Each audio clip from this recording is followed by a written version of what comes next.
Bonjour les amis, dans cette vidéo nous allons faire une API en Node.js, donc on va utiliser le framework Express, mais on va pas utiliser de base de données dans cette vidéo, donc on va juste utiliser les méthodes qui sont construites en JavaScript afin de réaliser notre API. Donc on pourra lire les fichiers, créer, les mettre à jour, puis les supprimer. Donc le but de cet exercice, ça va être de pratiquer nos notions en JavaScript et d'apprendre un peu plus sur les méthodes qui vont nous permettre de bien construire cette API. Et c'est le genre d'exercice qu'on pourra vous demander de réaliser lors d'un entretien technique ou d'un entretien d'embauche. Donc j'ai initialisé donc un projet Node.js. J'ai initialisé un nouveau projet Node.js donc avec npm init. Donc on a un package.json dans lequel j'ai installé Express et Nodemon. Donc Nodemon, ça va nous permettre tout simplement à chaque fois de redémarrer notre serveur sans qu'on puisse, à chaque modification, sans passer par le terminal. Donc il faudra bien lui spécifier une commande pour démarrer. Moi j'ai utilisé start, on va directement démarrer sur notre fichier app.mjs. Donc MGS, ça va nous permettre, l'extension MGS, donc ça va nous permettre d'utiliser les modules. Donc on va utiliser la syntaxe import au lieu de require. Donc si vous avez une version assez récente de Node.js, donc vous pouvez utiliser la syntaxe import. Donc on va commencer par importer notre package express depuis express comme ceci. On va se déclarer une constante app à laquelle on va initialiser express comme ceci. Puis on aura besoin d'un serveur, donc on pourra accéder avec la méthode listen. On pourra lui spécifier le port, donc on va utiliser 8082, je crois qu'il est libre sur mon ordinateur. Puis on pourra avoir une fonction qui va nous servir de callback. On pourra dire hop, on pourra loguer, on va dire qu'on est sur le port 82 comme ceci. Donc vous voyez, c'est assez simple de lancer un serveur HTTP avec Express. Donc avec votre terminal préféré, donc vous faites la commande npm start et puis normalement voilà, on voit bien que nous affiche port 8082, donc ce qu'on a spécifié ici dans la fonction de rappel. Très bien.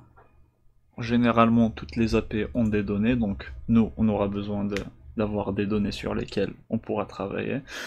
Donc on va se créer une constante data qui va être un objet, qui va être un tableau qui contiendra des objets, par exemple avec un objet qui aura un ID de 1.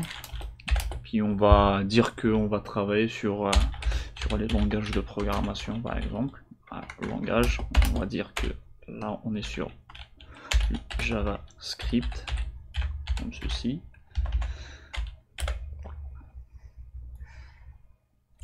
On aura qu'à le copier, hop, on va se mettre 3. On va dire que c'est du Java, et là on va dire que c'est du Python, comme ceci. 2 et 3. Donc on a un tableau avec 3 objets qui va nous faire office de base de données. Voilà.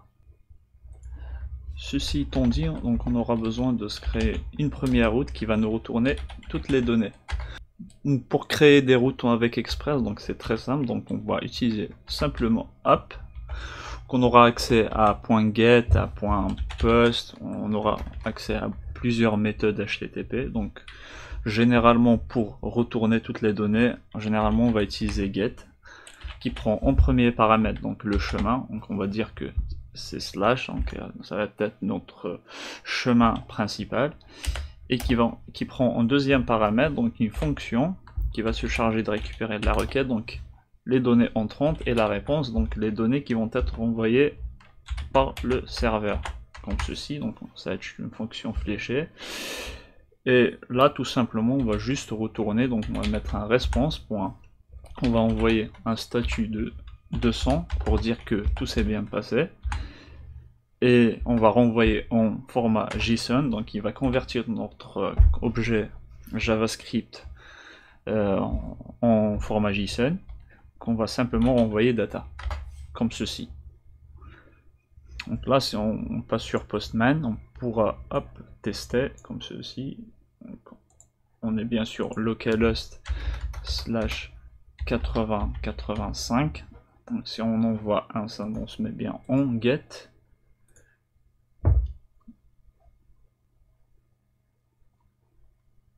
Ah pardon, c'était 8082 comme ceci. Donc là on voit qu'on récupère toutes nos données. Voilà, la première étape elle est faite. Donc la deuxième étape, ça va être de se récupérer une seule donnée. Donc pour faire ceci, donc on va faire app.get, même chose, donc on va se mettre slash, puis chose très importante, on va mettre 2 points. 2 points, ça veut dire ça va être des données qui vont être dynamiques. On va mettre par exemple ID. ID, ça va être une variable qu'on pourra ainsi récupérer. Donc toutes les données qui vont être passées sur l'URL après le slash, ça va être des données dynamiques et qu'on pourra récupérer et qui vont être gérées par notre route. Donc ça va être cette route là qui va les gérer. Donc pareil, on va mettre une requête, une réponse. Et puis là, l'idée, ça va être de récupérer notre variable ID. Donc pour faire ceci, donc on aura besoin d'accéder à l'objet params qui va se trouver en fait dans notre requête. Donc pour faire ceci, donc on va faire une constante ID. Donc on va mettre que c'est égal à request.params.id. Donc ID, ça va être ça. Et on peut éventuellement, pour raccourcir, on va le mettre en destructuring, on va mettre 2 accolades ID, et là on n'aura qu'à supprimer ceci. Voilà, donc c'est la même chose. Donc on peut tester si tout se passe bien, donc avec un console.log, on va voir ce qui se cache derrière l'ID. Donc si on revient sur notre Postman, on met par exemple /1 et qu'on envoie une requête. Donc on revient sur notre terminal, hop, on voit bien qu'on récupère 1. Donc ce qui va être passé en fait après le slash va être récupéré par notre variable ID. Très bien. Donc l'idée à partir de là, c'est que on va appeler notre data, on va utiliser la méthode find qui va nous retourner tous les éléments qui vont être disponibles dans notre tableau. Donc ça va à chaque fois, donc élément, ça va représenter nos objets. Donc l'idée c'est que on va lancer une fonction, on va dire que c'est notre élément point son ID, donc ce qu'il y a ici va correspondre, s'il correspond à notre variable ID qu'on va récupérer sur notre paramètre. Si ça correspond, donc ça va nous retourner l'objet correspondant qu'on pourra stocker éventuellement dans une variable. On va appeler par exemple one, comme ceci. Donc on va se mettre sur Postman, on va tester, donc on va mettre 1 par exemple. On va mettre un send, on revient sur notre terminal. On voit bien que c'est undefined. Pourquoi c'est undefined?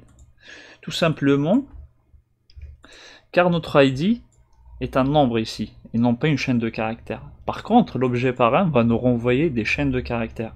Donc ce qu'il faudra faire, c'est soit mettre un parse int ici, de notre ID, soit tout simplement mettre un plus, et ça va le convertir en un nombre.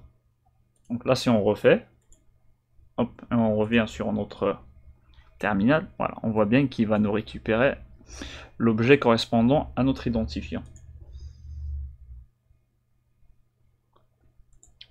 Ceci étant fait, donc on va tout simplement mettre une réponse.status 200.json on va renvoyer notre one.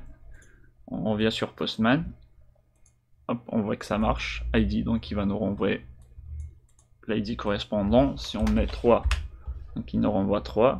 Par contre, si on met un identifiant qui n'existe pas, donc il ne renvoie rien.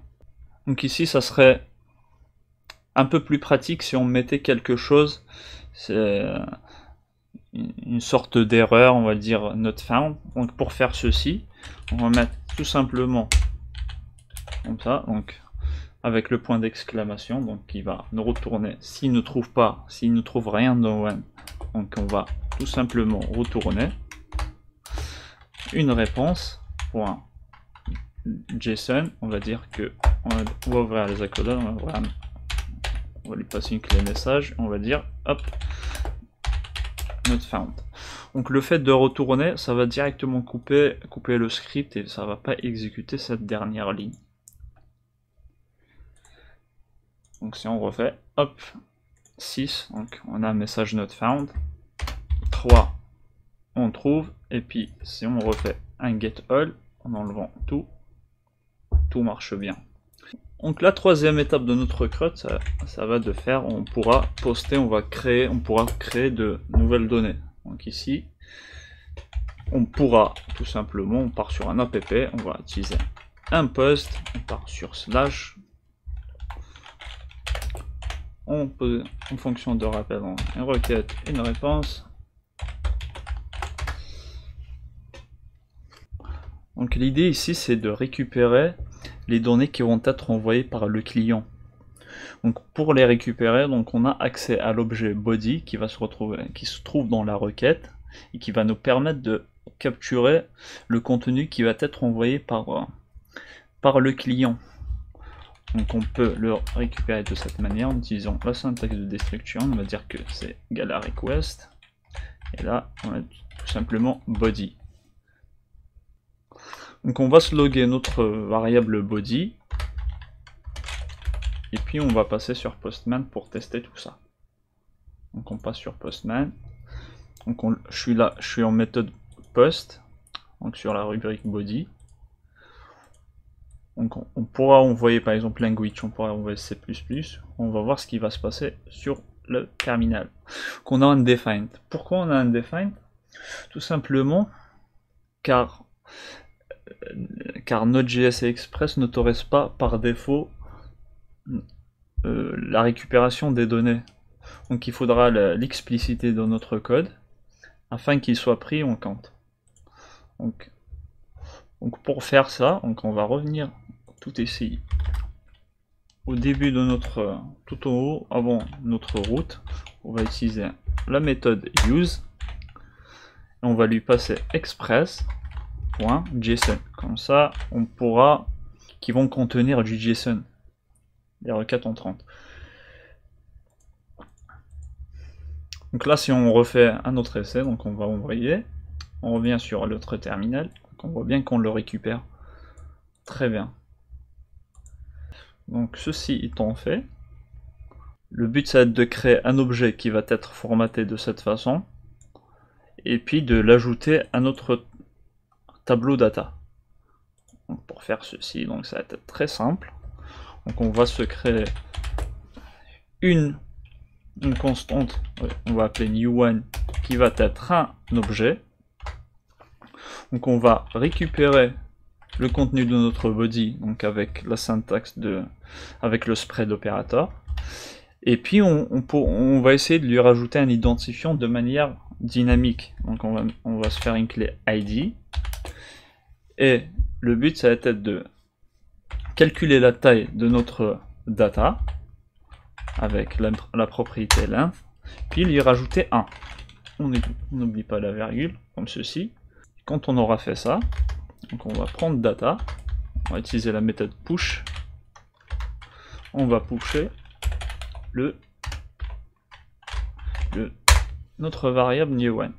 Donc on pourra répondre avec une réponse point, on va mettre un statut 201 pour dire que la ressource a bien été créée, puis on n'aura qu'à renvoyer du JSON avec le new1. Voilà. avec l'objet qu'on vient de créer. Donc on pourra tester tout cela avec Postman. Donc on revient ici. Donc là si je teste, j'envoie, hop. Donc on voit bien que l'objet a bien été créé. Donc si je modifie par exemple, que je mets du C, je renvoie une autre méthode. Donc on a bien l'objet qui s'est créé, donc l'identifiant qui s'incrémente au fur et à mesure. Donc si on remet un get normal, donc on voit bien que nos deux derniers objets ont bien été pris en compte. C'est parfait tout ça. Donc la quatrième étape, ça va être d'implémenter la route qui va nous permettre de modifier les données qui sont déjà existantes. On va mettre un update ici, un commentaire, et puis on part sur un app point. On pourra utiliser la méthode put comme ceci, donc on part sur un slash quand on va mettre une route dynamique avec les deux points ID. Deuxième paramètre, ça va être notre fonction qui prend la requête et la réponse. Et puis ce qu'on pourra faire ici, c'est récupérer l'objet qui va être modifié, puis dire que si c'est un objet qui est existant, on pourra le modifier. C'est un objet qui n'existe pas encore sur notre base de données, donc on pourra renvoyer un message pour dire que il n'existe pas. Donc pour faire ça, donc on va récupérer la partie du code qu'on a écrit ici, hop, comme ceci, voilà.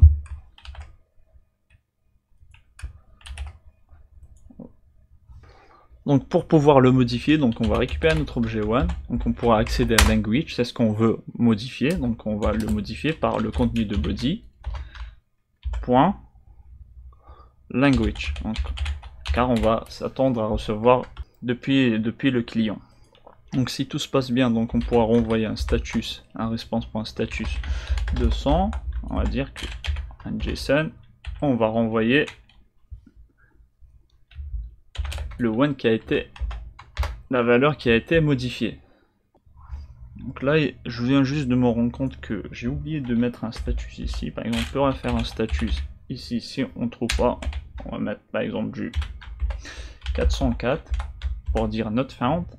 Et puis ça va être bon. Et je crois ici aussi sur, voilà, ici. Donc status 404 response.status, voilà, comme ceci.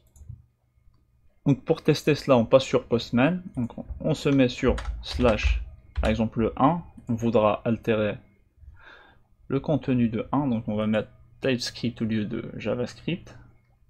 Donc si on lance, voilà, on trouve qu'il y a une erreur body is not defined.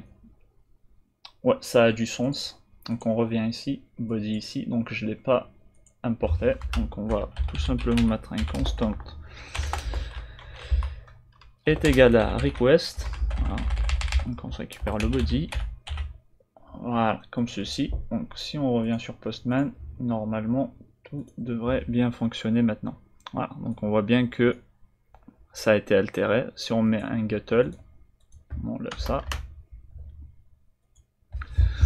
voilà, on voit bien que TypeScript a bien été, le JavaScript a bien été modifié par le TypeScript. Voilà pour la méthode put. Donc il nous restera une dernière méthode à implémenter, ça va être la méthode delete. Tout simplement, on va mettre un app.delete. On va mettre un slash normal, donc ça va être un lien dynamique. On va mettre un ID, hop, requête, réponse, comme ceci. Donc on aura besoin du paramètre, donc on va se récupérer le paramètre qui existe. On aura besoin aussi de récupérer l'élément en question, donc voilà, histoire d'envoyer un not found si on le retrouve pas. Puis l'idée ici c'est de, très simplement pour implémenter le delete, c'est de trouver l'index de l'objet en question et de lui appliquer la méthode, et d'appliquer la méthode splice sur cet index là pour pouvoir le retirer. Donc pour faire ça, donc on va le faire de manière très simple, on va appeler notre data, donc notre objet, notre base de données. Donc on va mettre un splice, Donc le splice, donc il prend le nombre de départ. Donc nous on va spécifier l'index de notre objet, puis le delete count, on va dire de simplement supprimer un élément. Donc pour récupérer notre index, on va mettre data.index of notre ID, donc l'ID qu'on va récupérer depuis les paramètres. Et puis tout simplement on va se mettre 1 pour supprimer qu'un seul élément.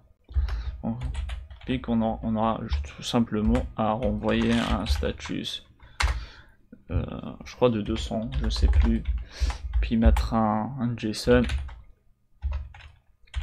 On va spécifier un message, on va dire que la ressource supprimée, voilà, comme ceci. Donc on peut essayer de supprimer les autres ressources, par exemple si on part sur la 2, sur un delete, hop, et qu'on envoie ça, on voit bien que la ressource a été supprimée. Hop, si on revient sur notre getAll, donc on voit bien que il n'y a que la première ressource qui reste. Donc si on essaye de supprimer quelque chose qui n'existe pas, donc avec un /8 par exemple, on a un not found. Voilà, donc je pense qu'on vient de faire une API qui tient à peu près la route, donc qui fait le CRUD. Merci d'avoir visionné cette vidéo, donc si ça vous a plu, donc n'hésitez pas de mettre un like et de vous abonner à la chaîne, et à une prochaine fois.